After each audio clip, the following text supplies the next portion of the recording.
নমস্কাৰ বন্ধু বান্ধৱীসকল, স্বাগতম জনাইছোঁ জব লাভাৰ্ছৰ আজিৰ ভিডিঅ'লৈ। বন্ধু বান্ধৱীসকল, আজি লৈ আহিছোঁ আপোনালোকলৈ নিম্ন প্ৰাথমিক আৰু উচ্চ প্ৰাথমিকত কৰ্মৰত শিক্ষকৰ বাবে এটি গুৰুত্বপূৰ্ণ খবৰ। তো বন্ধু বান্ধৱীসকল, কি এই গুৰুত্বপূৰ্ণ খবৰ মই সবিশেষ তথ্য আপোনালোকক জনাবলৈ গৈ আছোঁ।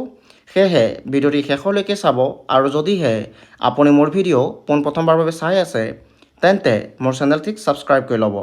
তে আহক বন্ধু বান্ধৱীসকল, নিম্ন প্ৰাথমিক আৰু উচ্চ প্ৰাথমিকত কৰ্মৰত শিক্ষকৰ বাবে সুখবৰ। এতিয়াৰে পৰা এইসকল শিক্ষকে গ্ৰেড পে' হিচাপে পাব 8,700 টকাকৈ। সপ্তম দৰমহা আয়োগে নিৰ্ধাৰণ কৰিছিল শিক্ষকসকলৰ এই গ্ৰেড পে'। পূৰ্বৰ এক নিৰ্দেশনাৰ ভিত্তিত ৰাজ্য চৰকাৰে কৰ্তন কৰিছিল এই গ্ৰেড পে', যাৰ বাবে প্ৰাপ্যৰ পৰা বঞ্চিত হৈছিল ৰাজ্যৰ শিক্ষক সমাজ। ইয়াকে লৈ গুৱাহাটী উচ্চ ন্যায়ালয়ৰ দ্বাৰস্থ হৈছিল শিক্ষক সমাজ।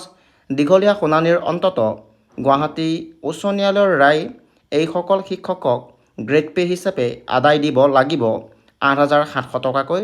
ইতিমধ্যে কৰ্তন কৰা ধনৰাশিও বকেয়া হিচাপে আদায় দিয়াৰ নিৰ্দেশ GCHৰ। তো বন্ধু বান্ধৱীসকল, এই আছিল আজিৰ ভিডিঅ'। কৰ্মচাৰীসকলৰ এনেধৰণৰ ভিডিঅ'সমূহ পাই থাকিবলৈ মোৰ চেনেলটিক ছাবস্ক্ৰাইব কৰি ল'ব। ধন্যবাদ।